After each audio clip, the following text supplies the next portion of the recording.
Hello दोस्तों, स्वागत है आपका हमारे यूट्यूब चैनल पर। आज के वीडियो में हम पढ़ेंगे और जानेंगे एंशियंट हिस्ट्री, प्राचीन भारत के इतिहास से संबंधित कुछ महत्वपूर्ण एमसीक्यूज़ जो कि सभी एग्ज़ाम में बार बार पूछे जाते हैं, रिपीटेड रहते हैं ये क्वेश्चन। और अगर आप कंपटीशन एग्ज़ाम की तैयारी कर रहे हैं, उसमें जीएस सेक्शन आपको अगर तैयारी करनी है, जीएस सेक्शन आपको अगर पढ़ना है तो आप हमारे चैनल से जुड़ सकते हैं। ये चैनल नया है, इसमें काफ़ी सारे जीएस और जीके के क्वेश्चन और करंट अफेयर आपको देखने को मिलेगा। और अगर आज देखेंगे तो आज हम सिंधु घाटी सभ्यता और वैदिक सभ्यता, जो कि प्राचीन भारत के इतिहास के शुरुआती टॉपिक हैं, आज हम इन दो टॉपिकों के महत्वपूर्ण एमसीक्यूज़ के साथ साथ उनके इम्पॉर्टेंट फैक्ट्स भी कवर करेंगे।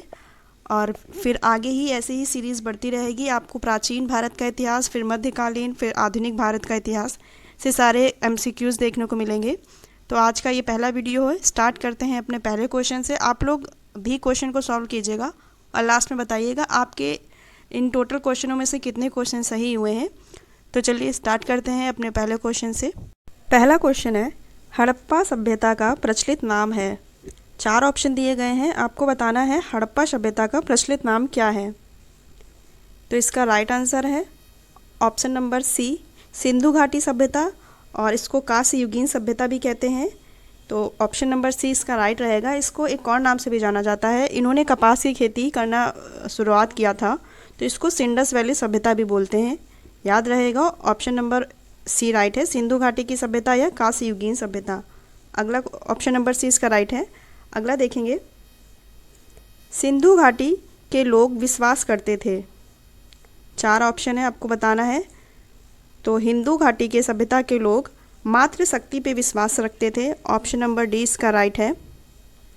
और अगर इम्पॉर्टेंट फैक्ट्स देखें तो अगर पूछा जाएगा कभी एग्ज़ाम में कि सिंधु घाटी की सभ्यता की लिपि कैसी थी, तो इनकी भाव चित्रात्मक लिपि थी और इनके प्रमुख देवता पशुपति थे और इनकी प्रमुख देवी मातृ देवी, जो जिन्हें उर्वरता की देवी के नाम से भी ये लोग जानते थे। तो सिंधु घाटी सभ्यता के लोग किस पर विश्वास रखते थे, तो ये मातृ शक्ति पर ज़्यादा विश्वास रखते थे। ऑप्शन नंबर डी इसका राइट रहेगा। अगला देखेंगे, हड़प्पा वासी किस धातु से परिचित नहीं थे। तो हड़प्पा वासी लोहा के धातु से परिचित नहीं थे, तो इसका राइट आंसर रहेगा ऑप्शन नंबर डी। याद रखिएगा, हड़प्पा वासी किस धातु से परिचित नहीं थे, तो ये लोहा की धातु से परिचित नहीं थे। ऑप्शन नंबर डी इसका राइट है। अगला क्वेश्चन देखेंगे, क्वेश्चन नंबर 4 है, हड़प्पा कालीन मोहरें अधिकांशतः बनी थी। तो हड़प्पा काल के जितनी भी मोहरें मिली हैं वो किस धातु की मिली हुई हैं। तो इसका right answer option number A है। तो ये किसी धातु की नहीं बल्कि सेल खड़ी की इनकी धातुएं मिली है हड़प्पा कालीन। याद रखेंगे, ऑप्शन नंबर ए इसका राइट रहेगा। अगला क्वेश्चन है, सिंधु घाटी सभ्यता के मकान बने होते थे। तो इनके मकान आपको बताना है किसके बने रहते थे, बांस के, ईंटों के, लकड़ी के कि पत्थरों के। तो इनके मकान ईंटों के बने होते थे, पक्की ईंटों के बने होते थे। तो इसका right answer option number B रहेगा, पक्की ईंटों के इनके मकान रहते थे। और अगर इनकी बात की जाए फसल, ये लोग कौन सी फसल मुख्यतः उगाते थे, तो ये फसल इनकी थी गेहूं और जौ। ये भी याद रखिएगा आप लोग, गेहूं और जौ ये लोग फसल उगाते थे। अगला क्वेश्चन देखेंगे, क्वेश्चन नंबर 6 है, सिंधु सभ्यता से जुड़े किस स्थान पर बंदरगाह के अवशेष प्राप्त हुए। इंपॉर्टेंट क्वेश्चन है। तो सिंधु घाटी सभ्यता का जो प्रमुख बंदरगाह मिला है ये लोथल, जो कि वर्तमान में गुजरात में है। तो लोथल में मिला था बंदरगाह। तो याद रहेगा, ऑप्शन नंबर इसका सी राइट रहेगा, लोथल। अगला क्वेश्चन है, हड़प्पा वासी किस वस्तु के उत्पादन में सर्वप्रथम थे। हड़प्पा वासी कपास के उत्पादन में सर्वप्रथम थे, इसलिए इसे सिंडस वैली सभ्यता भी कहते हैं, इस नाम से भी जानते हैं। तो हड़प्पा वासी किस वस्तु के उत्पादन में सर्वप्रथम माने जाते हैं। इसका right answer option number C, कपास। कपास है इसका राइट आंसर, कपास, याद रखिएगा। अगला क्वेश्चन देखेंगे, क्वेश्चन नंबर 8 है, निम्नलिखित विद्वानों में से हड़प्पा सभ्यता का सर्वप्रथम खोजकर्ता कौन था। तो हड़प्पा सभ्यता का सर्वप्रथम खोजकर्ता दयाराम साहनी जी थे। याद रहेगा, ऑप्शन नंबर डी इसका राइट है। अगला क्वेश्चन देखेंगे, हड़प्पा सभ्यता की खोज किस वर्ष में हुई थी। मोस्ट इम्पॉर्टेंट क्वेश्चन है, पूछा जाने वाला है, स्टार लगा लीजिएगा। तो हड़प्पा सभ्यता की खोज 1921 ईस्वी में ही हुई थी, तो इसका राइट आंसर बनेगा ऑप्शन नंबर डी। 1921 में हड़प्पा सभ्यता की खोज हुई थी। और इसके कुछ फैक्ट्स देखेंगे तो जॉन मार्शल के नेतृत्व में 1981 ईस्वी में राय बहादुर दयाराम साहनी इनका पूरा नाम था, इन्होंने हड़प्पा सभ्यता की खोज की थी। और वर्ष 1922 ईस्वी में रखालदास बनर्जी ने मोहनजोदड़ो की खोज की थी। ये दोनों अलग अलग स्थल हैं, इनको देखिएगा। हड़प्पा की खोज की थी दयाराम साहनी ने, और अगर मोहनजोदड़ो पूछेगा क्वेश्चन में तो रखालदास बनर्जी इसका राइट आंसर रहेगा। और ये भी एक देख लीजिए, 1826 ईस्वी में चार्ल्स मैनन ने सिंधु सभ्यता के टीले की खोज की थी। अगर टीले की बात की जाएगी तो चार्ल्स मैसन ने खोज की थी 1826 में। तो इतने पॉइंट्स याद रखेंगे। अगला क्वेश्चन देखेंगे, क्वेश्चन नंबर 10 है, सिंधु घाटी सभ्यता में वृहत स्नानागार पाया गया है। तो इनमें से कहाँ पर वृहत स्नानागार पाया गया है सिंधु घाटी सभ्यता का? तो मोहनजोदड़ो में वृहत स्नानागार पाया गया है, तो ऑप्शन नंबर ए इसका राइट रहेगा।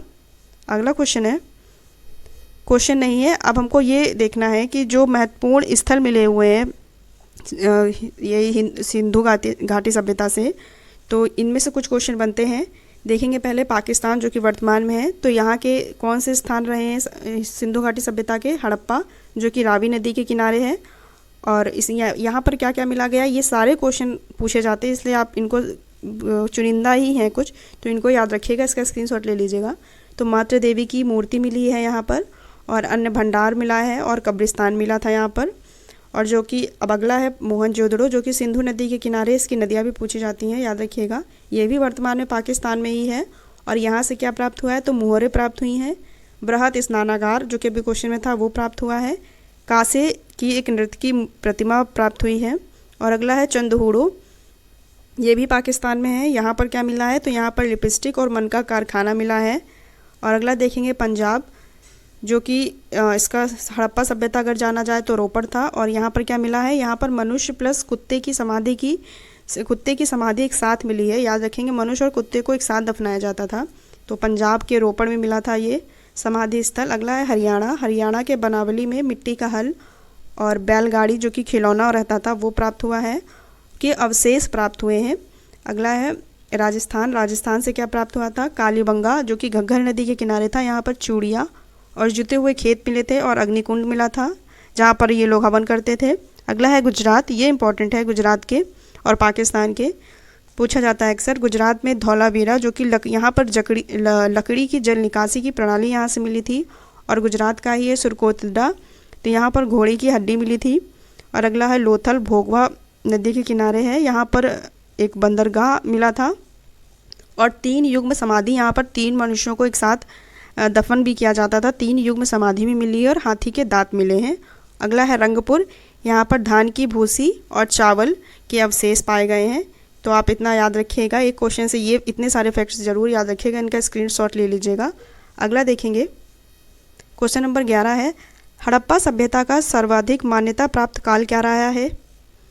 तो इसके काफ़ी सारे वैज्ञानिकों ने अलग अलग काल का निर्धारण किया है, लेकिन जो सर्वाधिक मान्यता प्राप्त है वो बताना है आपको। तो इसका right answer option number B, 2500 ईसा पूर्व से 1750 ईसा पूर्व तक सर्वाधिक मान्यता प्राप्त काल रहा है, ये माना गया है, याद रखिएगा। और ये कार्बन डेटिंग के आधार पर है, ऑप्शन नंबर बी राइट रहेगा इसका। अगला क्वेश्चन देखेंगे, क्वेश्चन नंबर 12 है, सिंधु घाटी सभ्यता के लोगों का मुख्य व्यवसाय क्या था? तो इनका मुख्य व्यवसाय व्यापार, पशुपालन और कृषि, ये लोग इस पर ही आधारित थे। तो इसका right answer option number D, ये सारे ही इनके मुख्य व्यवसाय थे, व्यापार, पशुपालन और कृषि। इसका right answer option number D रहेगा। अगला क्वेश्चन देख लेंगे, सिंधु घाटी सभ्यता का प्रमुख स्थल सूतकांगे डोर किस नदी के किनारे पर था? तो सिंधु घाटी सभ्यता का प्रमुख स्थल रहा है सूतकांगे डोर, जो कि बलूचिस्तान में है वर्तमान में। और ये किस नदी के किनारे है?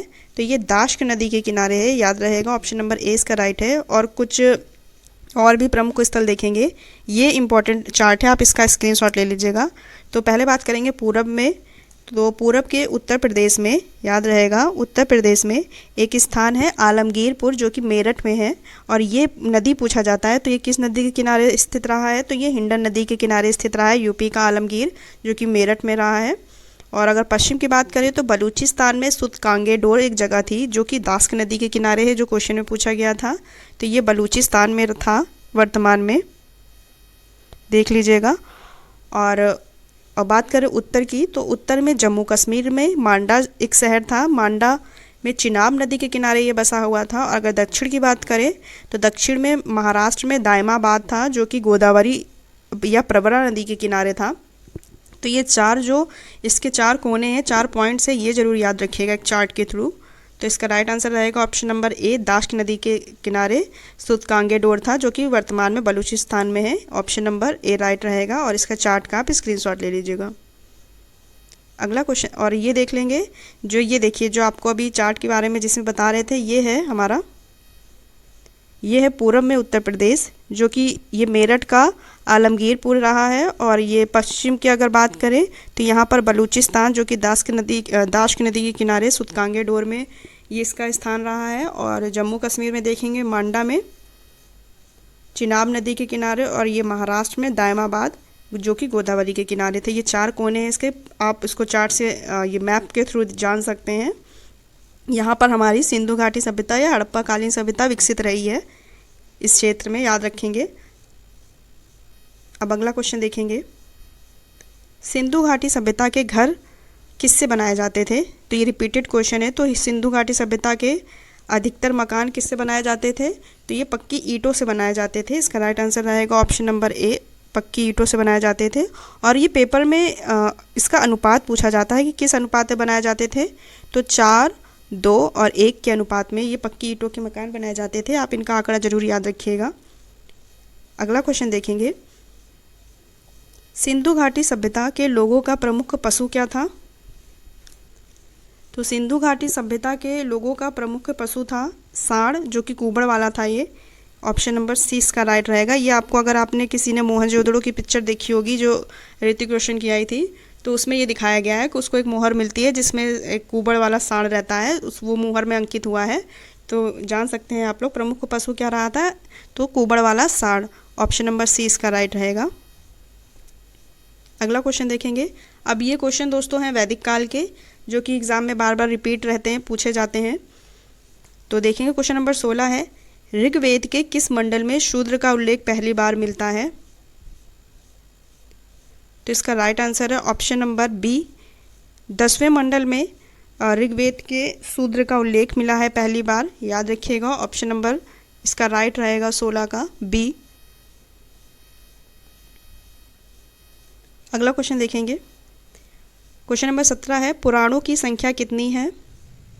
तो ऋग्वेद में पुराणों की संख्या कितनी थी, कितनी है या थी? तो 18 है पुराणों की संख्या, याद रखेंगे। ऑप्शन नंबर डी इसका राइट है, पुराणों की संख्या 18 है। अगला क्वेश्चन देख लेंगे, अस्तो मा सद्गमय कहाँ से लिया गया है? तो ये अस्तो मा सद्गमय ऋग्वेद से लिया गया है। इसका ऑप्शन नंबर ए राइट रहेगा, अस्तो मा सद्गमय ऋग्वेद से लिया गया है। अगला क्वेश्चन देख लेंगे, ऋग्वेद का कौन सा मंडल सोम देवता को समर्पित है? तो सोम देवता को कौन सा,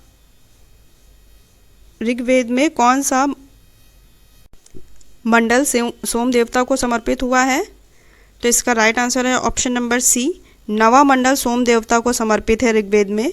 ऑप्शन नंबर सी इसका राइट रहेगा, याद रखिएगा। ऑप्शन नंबर सी राइट है। ये सारे एग्जाम बेस्ड क्वेश्चन है, आप इनको मिस मत कीजिएगा, स्किप मत करिएगा, इसको स्पीड चाहे तो बढ़ा के देखिएगा, एग्जाम के टाइम पे देखिएगा जरूर। अगला क्वेश्चन देखेंगे, क्वेश्चन नंबर 20 है, गायत्री मंत्र का उल्लेख किस पुस्तक में मिलता है? तो गायत्री मंत्र का उल्लेख ऋग्वेद में मिलता है, याद रहेगा। ऑप्शन नंबर ए इसका राइट है।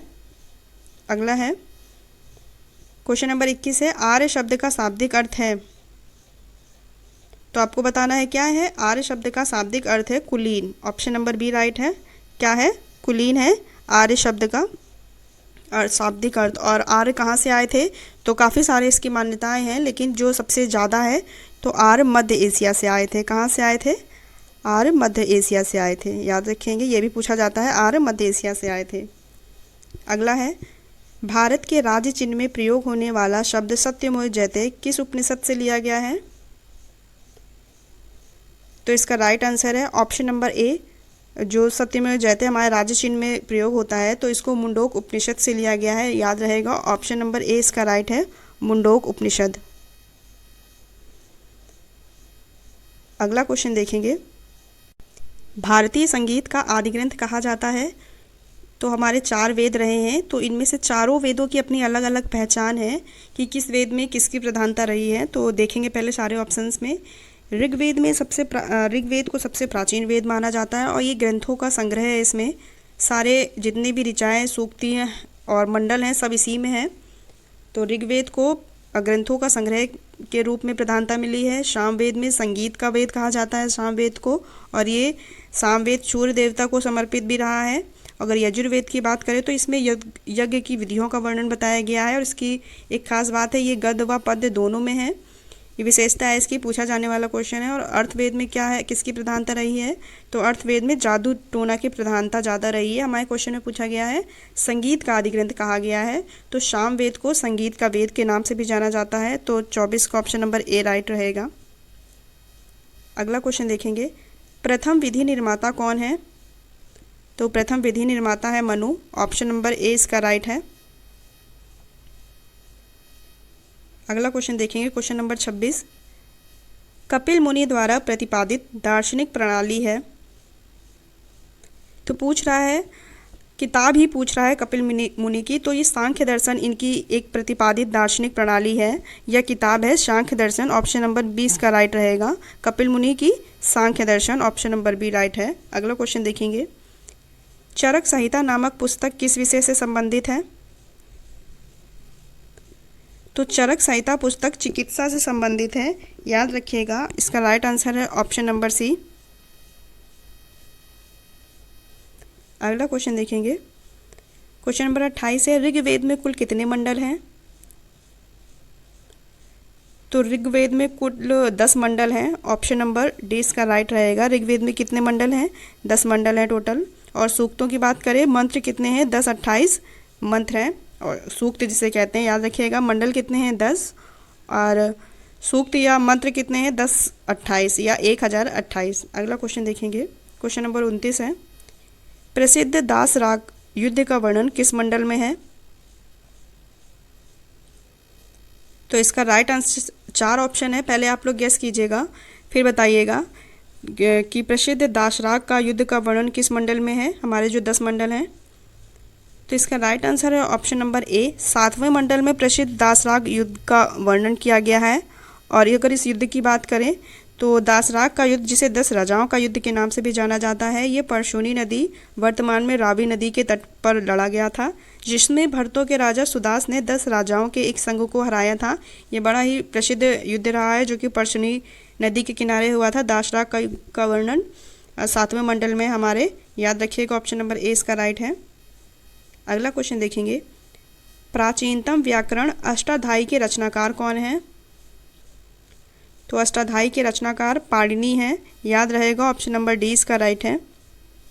अगला क्वेश्चन देखेंगे, ऋग्वेद काल के उस सबसे प्रधान देवता की पहचान करें जिसकी स्तुति में 250 सूक्तों की रचना की गई थी। तो प्रसिद्ध देवता रहे हैं इंद्र, ऋग्वैदिक काल में इंद्र, ऑप्शन नंबर ए इसका राइट है। याद रखेंगे, ऋग्वेद काल में सबसे प्रधान अगर देवता की बात करें तो इंद्र रहे हैं, जिनके लिए 250 सूक्तों की रचना की गई थी। अगला क्वेश्चन देखेंगे, ऋग्वेद में सबसे पवित्र नदी किसे माना गया है। तो ऋग्वेद में सबसे पवित्र नदी सरस्वती नदी को माना गया है, ऑप्शन नंबर 20 का राइट है। अगला क्वेश्चन है, वैदिक सभ्यता का समय काल क्या रहा है। वैदिक काल का आपको टाइम पीरियड बताना है। तो इसका राइट आंसर है ऑप्शन नंबर बी, 1500 ईसा पूर्व से 600 ईसा पूर्व तक इसका समय पीरियड रहा है। और वैदिक सभ्यता को 2 भागों में बांटा गया था। एक था पूर्व वैदिक काल, जो 1500 से 1000 ईसा पूर्व तक माना जाता है, और इसके बाद रहा है उत्तर वैदिक काल, जिसे 1000 से 600 ईसा पूर्व माना जाता है। तो ये 2 कालों का भी याद रखिएगा, और पूरा जो वैदिक सभ्यता है 1500 से 600 ईसा पूर्व, इसको भी याद रखिएगा। ऑप्शन नंबर 20 का राइट है। अगला क्वेश्चन देखेंगे, क्वेश्चन नहीं है दोस्तों। अब ये इसके आपको ये भी इसका भी चार्ट का स्क्रीनशॉट ले लेना है। इसमें 2 काल जो रहे हैं, जो वैदिक काल रहा है उसको 2 भागों में जो विभाजित किया गया था, उसकी विशेषताएं हैं इसमें कुछ, इसको देखेंगे, इसको जानेंगे। तो पूर्व वैदिक काल 1500 से 1000 ईस्वा पूर्व तक जो रहा है, तो इसकी पहले विशेषताएं देखेंगे। इन जो इस काल में जितने भी लोग थे, देखा गया है जो भी हमें अवशेष मिले हैं उससे ये जो आंकड़े लगाए गए हैं तो ये उसका ही वर्णन दिखाता है। तो इन लोगों का व्यवसाय क्या था प्रमुख? इनका व्यवसाय पूर्व वैदिक काल वालों का पशुपालन था, और कृषि योग्य पशु पूछा जाए तो गाय था। और गाय के इन लोगों ने एक शब्द भी दिया है जो कि लिखा गया है, माना जाता है अघन्या। अघन्या शब्द का क्या अर्थ है शाब्दिक? ना जाने वाला, ना मारे जाने वाला जानवर, जिसे गाय कहते हैं। अघन्या इनको शब्द दिया गया। और इनका प्रिय पशु क्या था? घोड़ा था प्रिय पशु। और ये खेती किसकी करते थे? गेहूं और जौ की। इनका धातु क्या है था? तो इनका धातु तांबा था। ये लोग तांबा का प्रयोग करते थे। और इस काल की वर्ण व्यवस्था क्या थी? तो कर्म आधारित थी। ये इंपॉर्टेंट फैक्ट्स हैं। कर्म आधारित इनकी वर्ण व्यवस्था थी। जैसे कि जो जैसा काम करेगा, जैसे जो यज्ञ करते हैं, जो युद्ध करते हैं, तो उनको क्षत्रिय, जो ब्राह्मण, क्षत्रिय, शूद्र, वैश्य, ये सब जो अलग अलग वर्ण थे वो काम के आधार पर इनका बटा हुआ था। ये नहीं कि जैसे जो पिता है वही उसका बेटा होगा, ये नहीं था इसमें। ये था कि जो जैसा काम करेगा, जो व्यक्ति अगर यज्ञ करता है तो वो ब्राह्मण है, अगर वो युद्ध करता है तो क्षत्रिय है। तो जो जैसा काम करेगा उसको वैसे ही वर्ण व्यवस्था मिली हुई थी। तो कर्म आधारित इस पे वर्ण व्यवस्था थी। और प्रसिद्ध देवता इनके क्या रहे हैं? इंद्र, अग्नि और सूर्य इनके प्रसिद्ध देवता थे। और बात करें विदुषी महिलाएं, तो ये पूछा गया क्वेश्चन है, अपाला, घोषा, लोपामुद्रा, ये किस काल की विदुषी महिलाएं थी? तो ये पूर्व वैदिक काल की विदुषी महिलाएं थी। और बात करें उत्तर वैदिक काल की, जो 1000 से 600 ईस्वा पूर्व रहा है, तो इनका व्यवसाय कृषि और पशुपालन ये दोनों करने लगे थे तब। और धातु इनका क्या था? लोहा था। लोहा का ज़्यादा यूज करते थे। और इसमें व्यापार भी विकसित हुआ। लोग धीरे धीरे आगे बढ़ने लगे, व्यापार को भी बढ़ावा मिला। और इसकी वर्ण व्यवस्था क्या थी? इसमें ब्राह्मण, क्षत्रिय, वैश्य, शूद्र, ये सिर्फ जाति के आधार पे था। जहाँ पूर्व वैदिक काल में कर्म आधारित था, तो यहाँ पर जाति आधारित हो गया था, कि वंशानुगत हो गया था, कि जो जैसा है शुरुआत से ही वही रहेगा। इसमें कर्म के आधार पर आपको कुछ नहीं मिलेगा। और इसमें स्त्री व्यवस्था में गिरावट हो गई थी। और इसके प्रमुख देवता प्रजापति रहे हैं, और जिन्हें निर्माता के रूप में भी जाना जाता है, कि जिन्होंने पृथ्वी का निर्माण किया वो प्रजापति हैं। और इसमें अगर विदुषी महिलाएं की बात करें उत्तर वैदिक काल में, तो इसमें विदुषी महिलाएं थी मैत्रेय, गार्गी और काव्यानी, जो कि उत्तर वैदिक काल की प्रमुख विदुषी महिलाएं रही हैं। तो ये आप अंतर इसको याद रखिएगा। और दोस्तों, अब जितना भी अभी हम लोग ने पहले पढ़े हैं 30 या 32 क्वेश्चन टोटल, उनमें से 2 क्वेश्चनों का आपका टेस्ट है, आपको बताना है। इसका राइट आंसर जिसको भी पता होगा कमेंट बॉक्स में बताइएगा। पहला क्वेश्चन है, गायत्री मंत्र का उल्लेख किस पुस्तक में मिलता है? तो ऋग्वेद, यजुर्वेद या सामवेद या अर्थवेद, किस में मिलता है बताइएगा। और क्वेश्चन नंबर 2 है, सिंधु घाटी सभ्यता में 3 युगमों की समाधि कहाँ पाया गया है? तो मोहनजोदड़ो, हड़प्पा में या लोथल में या कालीबंगा में। तो इसका जो भी राइट आंसर हो आप लोग को कमेंट बॉक्स में बताना है। तो क्वेश्चन कैसे लगे दोस्तों, वीडियो में बताइएगा कैसे क्वेश्चन थे, और वीडियो कैसी लगी। अगर वीडियो में पहली बार जुड़े हैं और अगर वीडियो अच्छी लगे तो वीडियो को लाइक कर लीजिएगा, चैनल सब्सक्राइब कर लीजिएगा। ऐसी और भी हिस्ट्री की काफ़ी सारी MCQs की वीडियोस आती रहेंगी जो आपके एग्ज़ाम के लिए बेनिफिट होगी। तो चैनल को सब्सक्राइब कर लीजिएगा दोस्तों, और चैनल पर जुड़े रहने के लिए और वीडियो देखने के लिए धन्यवाद।